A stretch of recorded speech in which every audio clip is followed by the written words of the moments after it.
Welcome to the YConnect podcast. As the heartbeat of the community, the Y is a connector where people of all ages and walks of life come together to elevate their health, wellness, education, and essential life skills. Hear the stories of impact and join the authentic conversations where together we'll discover the journeys and pathways people take to connect through the Y. Now your hosts, Zarinah, Robert, and Allison. Hola, hello. Hello. Great morning. Great morning. Absolutely. Good to see you guys. Great as always. And we're all in the same building today. Can you believe that? Yeah. A little bit closer to the same room. Yes. I actually had a flashback from what was it? Our very first podcast. When I did I did it in your office, Allison. Yes. And Oh, wow. with no equipment, we ran around here trying to find me headphones and everything. Oh, that was exciting. I remember sure. that. Yep. Adventures in podcasting. Absolutely. Yeah, but we Absolutely. made it happen as always. So today I made a concerted effort before I packed my gym bag, before I packed anything. The equipment went in the car first. Yeah, he walked in with a box. He had all of his stuff in a box. I love it. I love it. Very official. Very official. Well, Yeah. I know summer hasn't officially started, but it feels like summer's here. How are you guys enjoying your time right now? Like, how is it different from before? I know there's a lot going on in our Ys right now, but Zarinah, things are probably a little quieter for you. No, ma'am. No, ma'am. Wrong. Big old wrong on that one. Okay. Well, we went from 6 classrooms to 4 classrooms. Yes, that's what I thought. So really it's business as usual. Yeah. Yeah. You have early head start that Early head continues start. on through the summer. Continues on, and we have a pre-K classroom that we have open, So yeah, it's busy and it's fun and exciting, but it's the same. And Robert, you guys have a lot of kiddos running around, correct? Yes. So second year of camp during the midst of construction. And the caveat this year is that the construction is actually kind of impeding is a strong word, but it's definitely causing some concerns about the transitions because we don't have the front entrance as we normally did. So now we are literally walking around from the pavilion and the parking lot, walking around the building to our current front entrance. Which on one side, you're dealing with the construction because they just dropped off a 1,000-ton crane to pick up metal and iron to construct the front of the entrance. And on the other side, where we have to walk, is the exit of the branch. So we're contending with traffic. So it's either contend with construction or contend with traffic. And so, everybody now is literally, all counselors are literally walking around with a cape and being superheroes to make sure that these little kiddos are safe as we transport. Yeah. And do you have the same number of day campers that you've had in the past, or did you guys plan accordingly because of the construction? We planned accordingly, but actually, our numbers are looking pretty good. That's good. And they've increased from our first week to this current week. So I'd imagine that's going to be a very full and busy summer. Yeah. Lots of activity. Oh my goodness. Well, we're going to do something a little different today. We are going to have a host only episode, and we're going to talk about some professional things that are happening, some personal things that are happening, maybe some milestones, perhaps kind of latest accomplishments or where we feel like we're making an impact. And so I will get started with our conversation today. And one of the questions I wanted to ask you guys right off the top is, as we talk about, what's happening in our facilities right now in the summer, it's hard not to think about the connection and the support that we're providing our communities. So would love for you to perhaps share a story of when you've witnessed recently or maybe a couple months back of a remarkable community connection or support that you saw within the Y. Okay. So I'll share a story of support. And really, it's all about the Y offering our parents the CDA training, which is a child development credential training. And it's so amazing because it offers an opportunity for our parents to get child development training in early childhood and become teachers here. And you know that a lot of schools in the area and daycares are dealing with teacher shortage. So we're trying to think of ways that we can go ahead and increase the teacher shortage. So this has been a huge asset, offering our parents job opportunities here at the Y in early learning. I think that is fantastic. I really, really do. And I would imagine it creates almost not just a community of parents coming in as a parent, but now they're really kind of getting to look underneath the hood. Yes. And understand more about what you do every day. So that's got to create a lot more understanding, I imagine. Yeah, it's exciting because right now I have 4 former parents. One's still an active parent, but 4 former parents that have jobs here at EA Ware. And so the passion that they have for it and the empathy that they have for early learning has definitely changed. And I've seen a lot of growth in them as adults as well through the program from when they first started until now. So it's How amazing. long is the program? How long does it last? What is the time? It's several weeks, I believe. Several weeks. Mm-hmm. But it's great. It's intense. And then they have to actually come on the job in the classroom and get credit hours in the classroom. So it's great. Yeah. And is that where you would spend, perhaps, since that program is ongoing, the bulk of your day in addition to what you're doing with teachers and in the classroom with learning? Yes. So they complete the program before they're released to the centers. So they have to complete the book work and then do a portfolio at the end of that. And then once they graduate from that, then they go into the classroom to get credit hours. Yeah. So it's great, especially when they go from a different field, maybe being a beautician, but they were an excellent mom and has some natural skills and gifts that they can bring to early learning. So they kind of just put all that together. I like that. How about you, Robert? I have to admit, a lot of great things going on at the branch for this past year, and just kind of piggyback what Zarinah just said. Some come from one profession and all of a sudden find these skills that they didn't realize that they had, or now they're just kind of building on a passion that they have. So we have, several of our members are now working our front desk. Several of our members are now working within the wellness department. So I think I've always said that our members are our best marketers. They are absolutely our best marketing tool. So to have somebody who's so committed to their personal health, their personal well-being, or just so committed to giving back to the community in different capacities, and then having other members come in and seeing them and kind of wondering like, oh, wow, I didn't know you were doing this. And so it kind of catches many people off guard. But some of the other highlights, definitely the partnership with Morehouse and the REACH program, and just the impact that it had with so many students.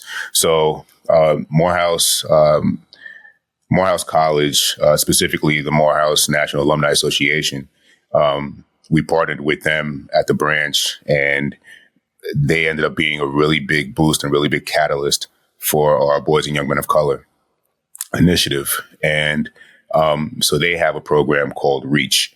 And REACH is a mentoring program that focuses on financial literacy, that focuses on leadership skills, and many other different components. And it was about a nine-week program.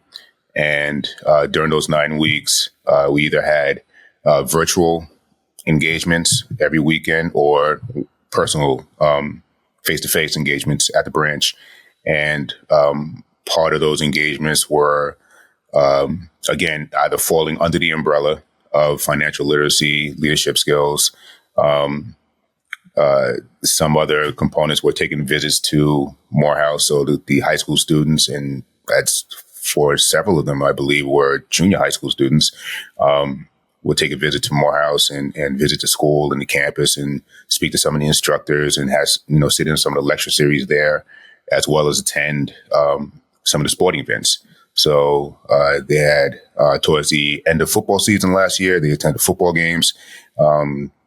During basketball season, they attended at least 2 basketball games. But the absolute highlight was taking the campers to the outdoor camp and up in Lake Allatoona. And that was actually my first time up there as well. And so, yeah, I was just a big kid in a candy store up there. Like, wow, this is, I've never been that outdoorsy kind of guy, but just going up there and doing axe throwing, and I didn't stay for the overnight component, but just to see the excitement on these young men's faces, see the excitement on the Morehouse students and Spelman students who participated. As the team leads. And then, of course, from Montiel to Michael Levesque, who's over the Morehouse team, it was an absolute great time. And Drew hosted us, and it was amazing. It was absolutely amazing. So, yeah, those are some of the highlights of this past year. Wow, that's I love the trajectory that partnership has done for the boys and young men of color and Morehouse, for the youth to see pathways. And as I understand it, several of the recent cohort members were admitted to Morehouse. That's so incredible. You can't ask for anything more than that. No. And sometimes it's just the small things, and, their parents gave a whole lot of accolades, but for the students to recognize for themselves that, they see something, in these leaders, in each individual leader at the campus, they found something at the campus that drew them to the school. And so, yeah, it was an incredible experience, and it was incredible just to kind of sit back and just watch everything unfold as it did. Yeah. Fantastic. Yeah. Exciting. How about for you, Allison? Well, I was saving my answer for another question because we had several questions. Smart. So we'll get to some of my thoughts in a moment. Well, I'll go ahead and ask the next one, Robert and Allison. What recent social issue have you been focusing on, and why is it important to you? I'll go first with that question. So one of the things that it shouldn't be too much of a surprise for our listeners is that the Y is an expert around the country in water safety. We have the largest number of pools across the country, right? And so with that asset, we have for many years been a leader in teaching swim lessons. But it really wasn't until, I would say, the last year where we've decided to really talk about what this issue around swim safety means for the Y from an advocacy perspective. And so we've done some just extraordinary things partnering with other organizations, because working together, we can really prevent drownings from happening in a much more impactful way.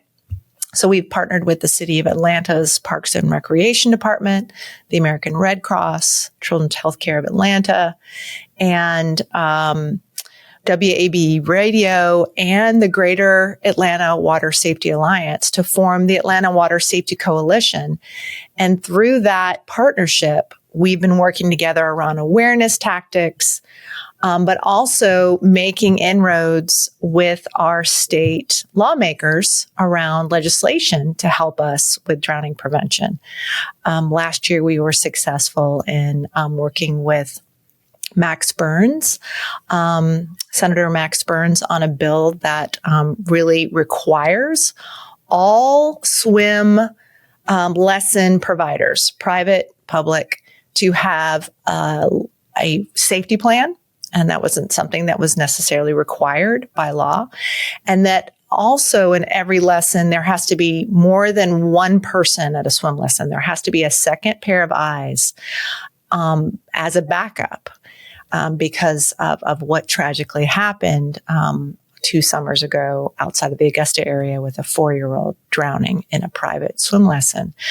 And then part 2 of that bill was passed this year around how do we increase that pipeline of lifeguards, because there's been a lifeguard shortage throughout the U.S. for quite some time. And we certainly are seeing that in the city of Atlanta, Metro Atlanta. But this bill that was passed asks school districts, optionally, it's not required, but what if they provided a lifeguarding class for class credit during the high school day? And what could that look like? So by 2026, we'll be working with kind of helping the Board of Education from a state level with some of the development around the curriculum and how we can work with our local school system. So I'm really excited about that. And then we have an event that's coming up this month as a part of this Atlanta Water Safety Coalition called the World's Largest Swim Lesson. It's on June 20th. And we're hosting it with our partners at the East Lake Youth and Teen Development Center outdoor pool. But a lot of our Ys across Metro Atlanta are going to be holding lessons on June 20th. And so it's really to promote understanding and water safety. And so we're looking forward to it. I know that was kind of long-winded, but it is exciting, but necessary. Yes. That's a lot of good information. Absolutely. How about you, Robert? For me, I was literally looking at the questions last night, and what really just resonated with me is the work that the Y has been doing around DEI. And recently, due to a grant, a oral hygiene grant that we received last week, and we had to do a training. So several of us were on this call. And one thing that was mentioned during or one part of the conversation was the difference between equity and equality. And I think growing up, you're constantly hearing about equal rights and just equality, which is a strong point and it's important. But I think more recently, I've got a better understanding of the strength of equity opposed to equality. And just looking at meeting people where they are, giving resources to the individuals based on their needs and where they are, and not just making one blanket statement of saying equality for all, where equality for me may look different than equality for somebody else, but equity for me and equity for somebody else then puts us on the same plane.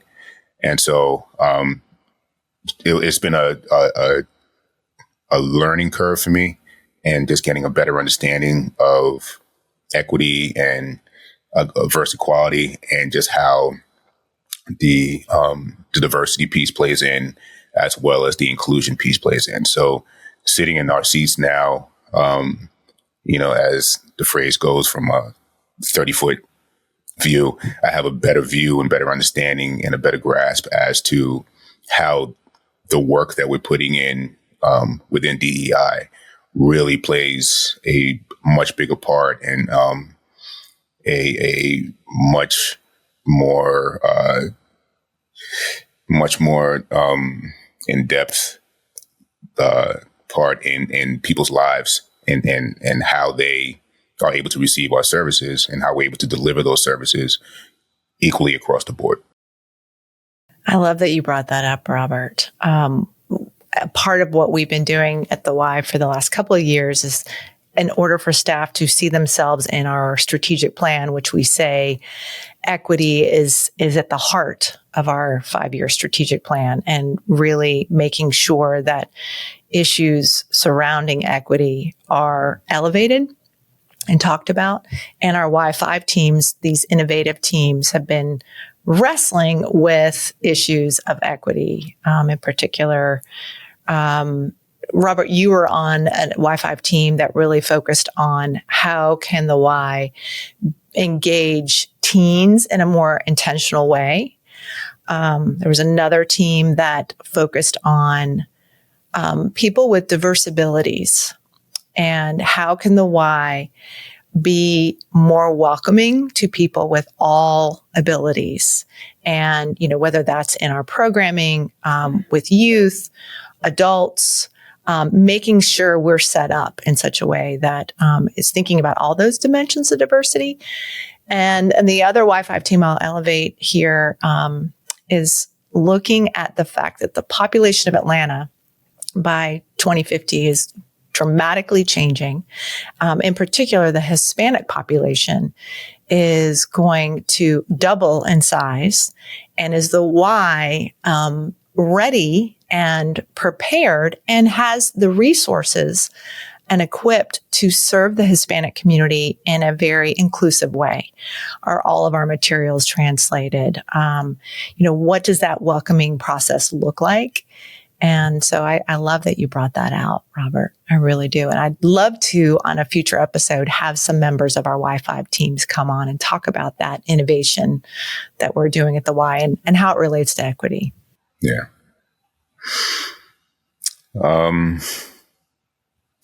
What new initiative or project are you most excited about in the coming months?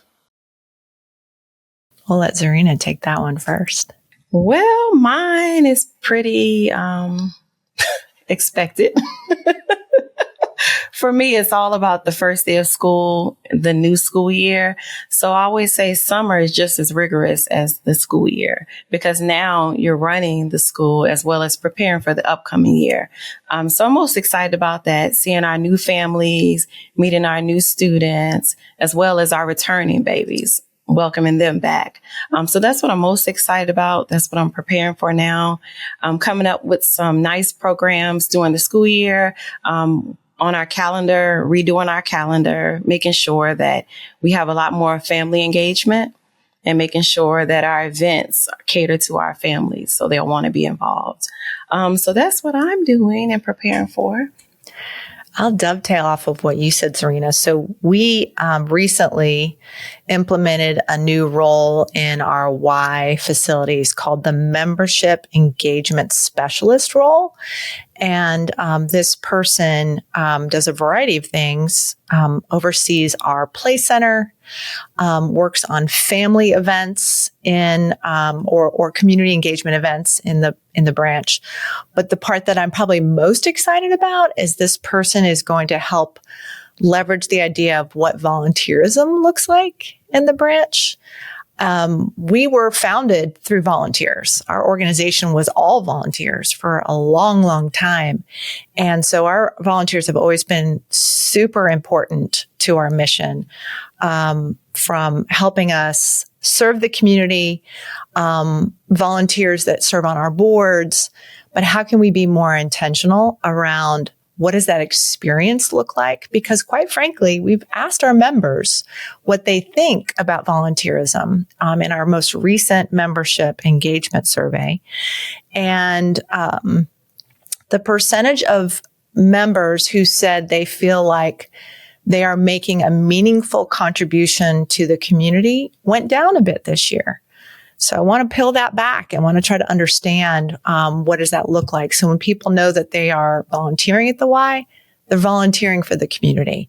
And how do we make sure that we're listening to those individuals that are so important to the work that we do? Yeah, I love that. Excellent. I have a question. So would love to hear about something joyful. Share a moment from the past year that brought you joy or perhaps a sense of accomplishment.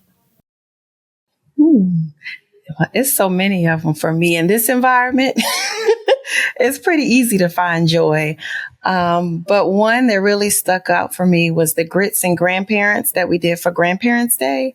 And growing up, I was so close to my grandmothers, and they would even walk me to school. I spent a lot of time with them over the summertime. So just to see the grandparents come in with their little ones and the little ones dragging them down the hallway, and they participated in story time. They did painting with their grandparents, and the grandparents actually went in the classroom and interacted with some of the other children.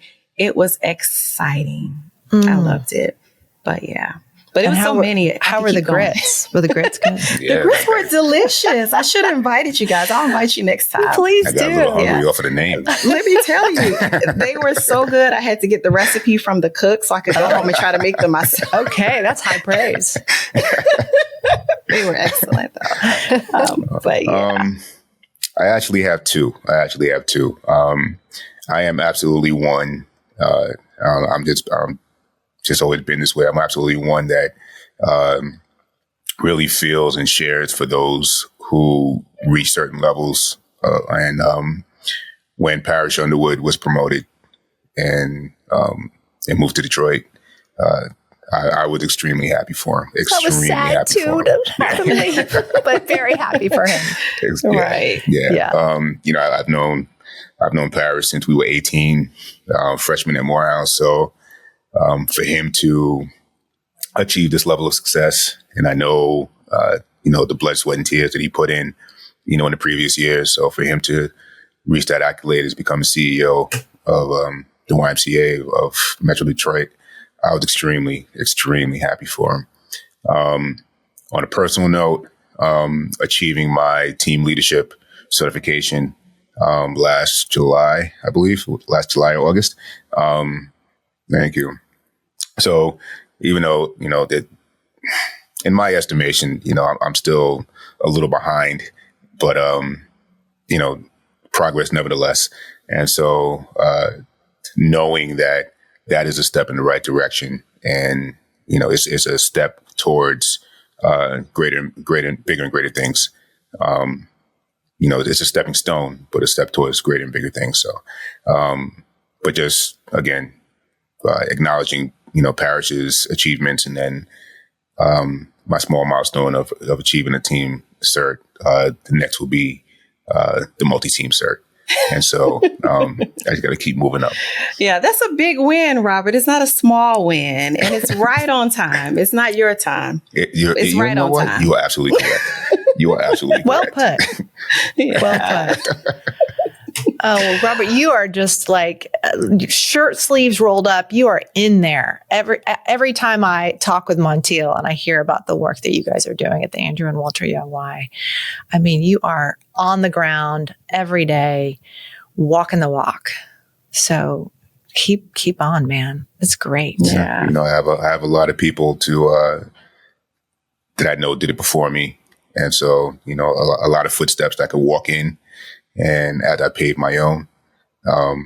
So yeah, I definitely, it's funny, during the executive cabinet meeting we just left, one of the things that were mentioned was to reach out and call people for advice. And, and I'm just sitting here thinking, just looking around the room of how many people have I called in this room? And it was a lot. It was a lot. So yeah, that's one thing I'm definitely appreciative of the YMCA is the open door policy that so many of the leaders have here, and because they've been there, they've walked their walk, and so when you find yourself in kind of stuck in just trying to figure out what your next move is, or just how to deal with a situation, you always have resources beyond Google. Right. So I constantly lean on the team members for their advice, their personal advice on how to deal with crucial situations that we've been in. I love it. Relationships truly are foundational for learning. I love it. Especially the relationships at the Y. Yes. So I have the next question. So Robert and Allison, what is one personal wellness goal you set for yourself this year, and how are you working towards it? Allison, I'll let you go first. Well, I'm probably going to share a little too much TMI, but I'm at that stage of life, that point in your life when you reach your 50s as a woman and what happens in your life. And I took control, because I think there have been for many years, women were told, sorry, it's just part of life. You're going to have to deal with the hot flashes and things like that.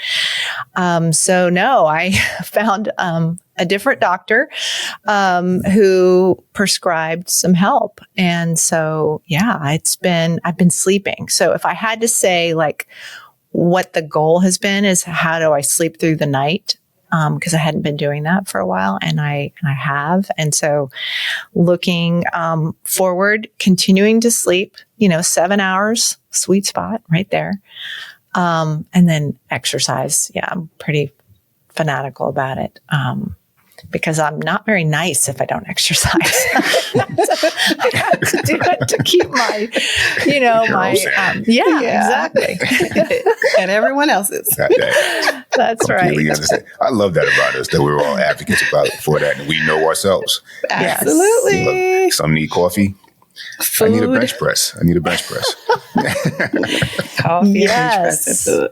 I love it. I wish it was a way we could better prepare women for that time, Allison. Mm-hmm. There's more talk about it. I mean, and it's funny, once you look it up, the algorithm has marked me as like, you are someone, so we're going to just send you all kinds of stuff. So you kind of have to weed through it all to realize like what's going to work. But you're not there yet. You're fine. You got time. I tell you, sometimes I don't know. We'll talk about that after this episode. Yes. Was that TMI? I don't share too much. My husband, if he listens to this, he's going to be like shaking his head like, oh my gosh, what are you doing? What are you doing? No, I appreciate you for sharing. I can go to you if I have any questions. But what about you? What is a wellness goal for you? For me, I was hoping I didn't have to answer that one. Because I'm going to tell you, I'm all about health and wellness. I've been fasting. Then I fall off the fast just a little bit, not too bad. I've hired the trainer. And then I'm like, okay, I can do this myself. So then I start fasting again. So I'm all over the place with it. But rest assured, I'm exercising and I'm eating well. That is consistent. But what I'm doing is it might have a whole nother title. I might be vegan next week. I don't know. Understood. You look great. Understood. And Robert, I'm always doing something. Well, as a former wellness director, I mean, you probably got it all figured out, right? No, not at all. Really? Yeah, I mean, working out is a passion. That's as I consider the best therapy I've ever been in.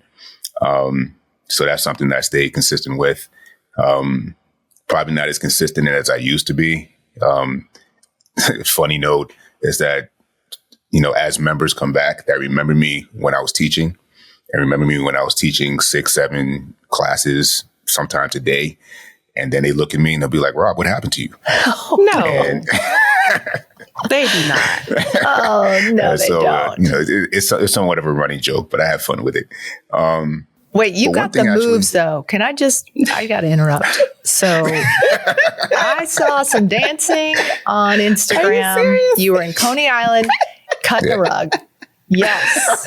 Wait a minute, dancing and singing? Robert has got the moves. Yes. Love it. It was like so much fun. That's my brother's and my favorite pastime. If there's two things that's going to happen when I go home, we're going to go to the gym and we're going to go dancing somewhere. And during the summertime, it's always Coney Island. So just being outside on the boardwalk, in this case, we were on a rooftop, but the water was the backdrop. So just the music, house music and that's nice. That's my cardio. Yes. That's my cardio. I love that. Do you like to dance, Allison?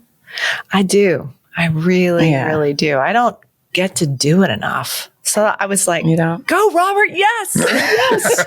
So like uninhibited, just like, here we go. It was great. Yeah. was great. I just close my eyes and just get lost in the music. I love it. Really? I bet you stay on beat. I dance, but sometimes I get off the beat. But hey, I don't believe that. No. I'll show you.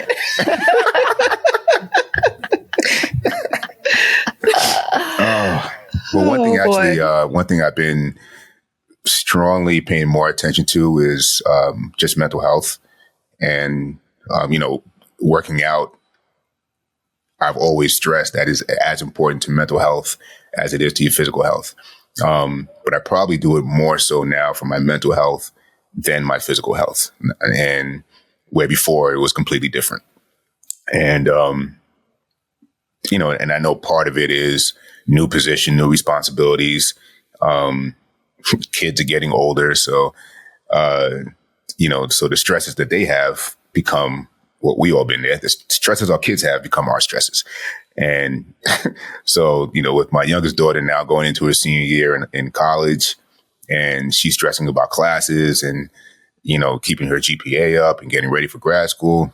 I was like, baby girl, I'm with you. We're going to ride this out. But, they try to take some of that stress off of her and I carry it. So paying attention to mental health and how I respond and react in certain situations that are, I try to be even more beneficial to in how I react than previous.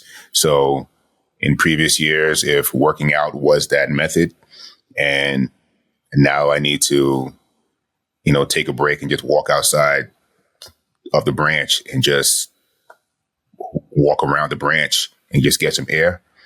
That's something I wasn't doing previously. I just, whatever was going on inside the branch, I was inside the branch. I wouldn't leave the branch. But now it's like, let me go take 5 minutes, go catch my breath, and then come back and have a little different sense of how to approach it, rather than thinking that I'm still that 35, 40-year-old Superman, where I'm not. Little side note, I'll be 54 next Tuesday. Oh, and wow. So next Tuesday is the birthday. And so is that what date is that? Is that the 12th? The 11th. The 11th. Okay. So I will be right after you on the 16th. I'll be 54. Yep. Really? And I'm after you guys, July 1st. So, hey. There you Summer go. birthdays. You just missed a Gemini. Yeah. I love being a Cancer, though. Ooh, we can talk about that for a while. Wow. Absolutely. Right. Absolutely. Again, my husband's always like, Gemini, kind of crazy. Like, yeah.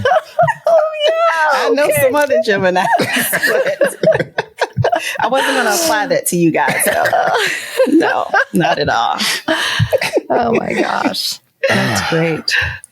But as we're looking ahead, what are you hopeful for, both personally and professionally, in the coming months?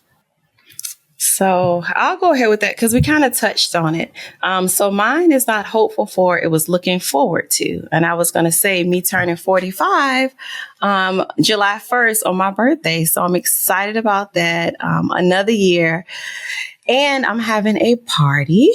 Just a small dinner party of 18 people, but it's 18 random people. So it's people that I've known 20-something years ago, it's people that I've met within the past several years, and then some new associates. And just going to put us all together and have a great time.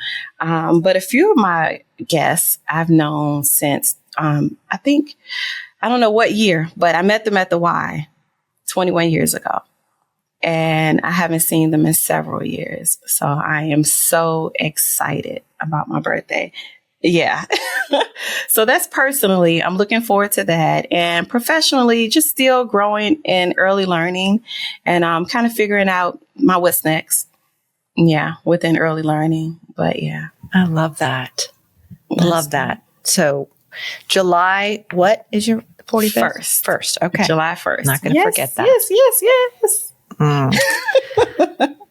Let's see. What am I hopeful for? So I'm hopeful that we get through the election. Yes. That's coming up. I'm not going to go too far down the road with that. We're an apolitical organization, so I'm going to stay apolitical. But I'm hopeful that whatever happens, people will be okay with the outcome and the country will keep moving forward, whatever that outcome is. But I'm hopeful that the why, quite honestly, and our CEO says this often, we are a place where everyone belongs. We're a convener where people from all different walks of life come together to have a sense of belonging. Truly, a true sense of belonging. And so in this time of division, I'm hopeful that the why will be that safe place for people to have those moments of joy, fulfillment, connection. I know that's very lofty, but I think that's what we've been doing for a long time. And in these times of division, we can be the glue that holds our communities together.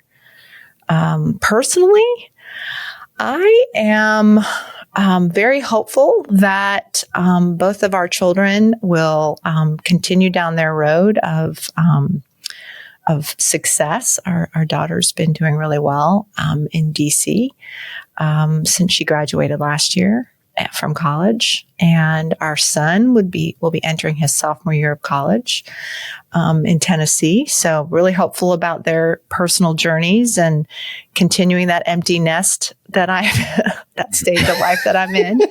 And my husband and I will be celebrating 29 years of marriage this year. Nice. Congrats. Thank you.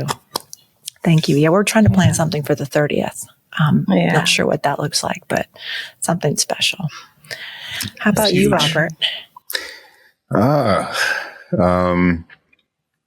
Professionally, to continue growing in my position as the associate and grow with young. Love the expansions. I love the growth. Love the development.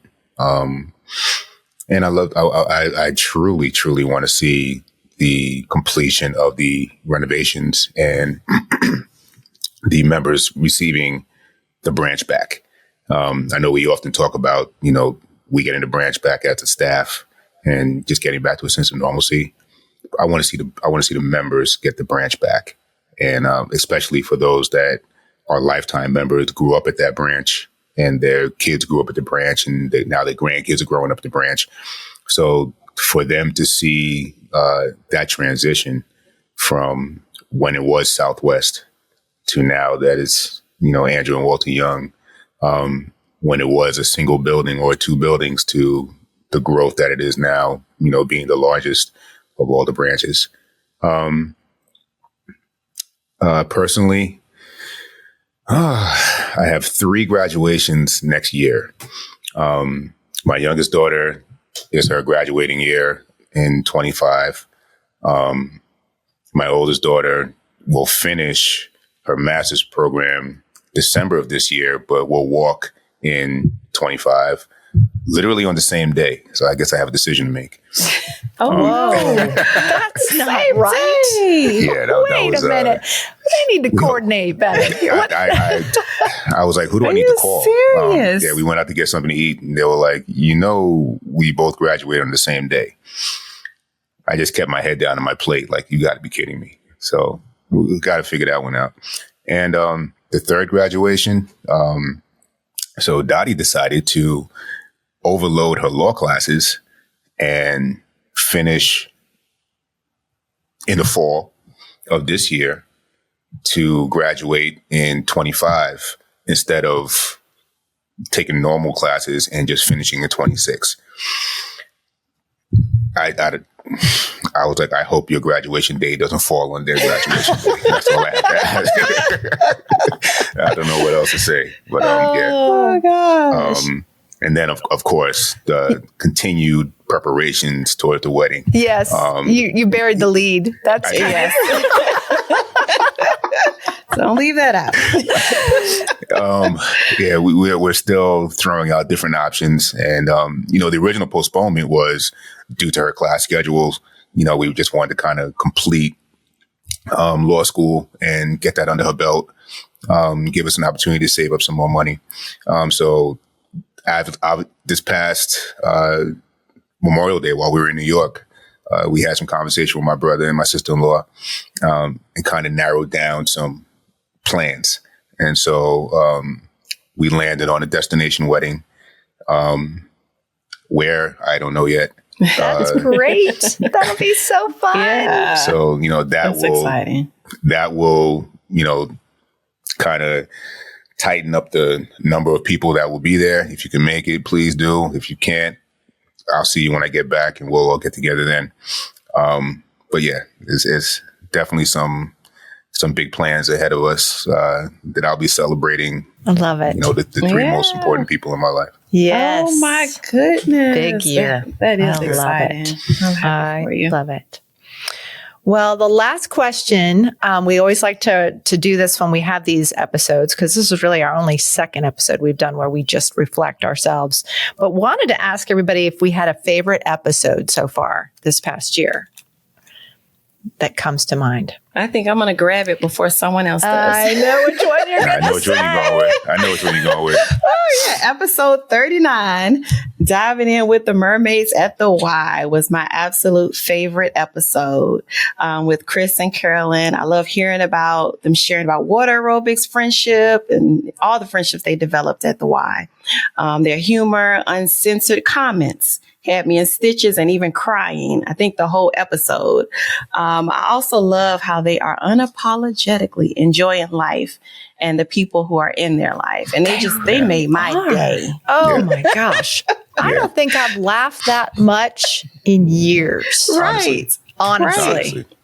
Yeah. I'm still laughing about it. It's like, let's do coffee. Let's do lunch. Oh my gosh. That was sincere. Yeah. Just sincere comedy. They could go on the road. Yes. They really could. And I was talking with our new chief marketing officer, James Reynolds, because he listened and he said, I got some ideas for how do we leverage that content in additional ways? Because the stories that they shared and the honesty was just, we got to make sure that a lot of other people hear that conversation. So it gets people thinking, that's for sure. Yeah, I love it. Robert, do you have one that's outside of that? I think we all agree that's one of our favorites. You stole that one, Zarinah. You stole that one. I would have to go and please excuse my mind lapse. President of South Africa, Marcus and Van Marcus, and having an opportunity to sit in executive cabinet, and just hear him speak and hear his story, hear him speak about the history of South Africa, and hear him speak about the diversity amongst all of the branches in his area, in his immediate area, and then having the opportunity of he being on the podcast. I was sitting. I was literally just a fan. I was just literally a fan. It was actually as if I was sitting there watching, my favorite, and having an opportunity to speak to my favorite sports or actor or historical figure. I was truly amazed by his journey, and not having a previous Y story, not having a previous, Y history. His initial history is his interview, for the position, but what he brought to the table, or is bringing to the table rather, what he is bringing to the table, and the lessons learned throughout the entire podcast was pretty amazing. Yeah. Oh my goodness. We have to find a way for more Y staff to go to South Africa in the coming years. I'm on a mission to make that happen. And so is our CEO, because we've been partnering with the YMCA of South Africa for a long time. And we want to get youth to go back over there, but to spend time with Marcus. And I mean, the experience permeated my soul, and he had so much to do with that because he created such an incredible experience when I went over there. So I'm so glad you lifted that up because he is extraordinary. He really is extraordinary and doing extraordinary things. We'd love to do an episode with some youth there that have their podcast that they just started this year. So it would be great to have them on our podcast. And so that's in the works. And then running out of time, I will just do a shout out to Bella, episode 34. Bella and her mother, Courtney, and her mentor, Tracy, from the Reach and Rise program.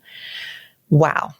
That was another favorite. Just her joy and her openness, talking about what her mentor, Tracy, has been able to do for her, and her mother sharing the meaningfulness of this mentoring relationship and how that's changed their dynamic. Anyway, we had a long episode, but I had so much fun catching up. Me too. Absolutely. Talking about some aspiring things and some things we can look back on. You guys are the best. Thank you. You Thank guys you. are the best. Thank you for your leadership always. Yes, thank you. Likewise. Thank you for listening to the Y Podcast. To continue the conversation or to find your closest Y, please connect with us at ymcaatlanta.org and sign up for our newsletter, Healthy Together.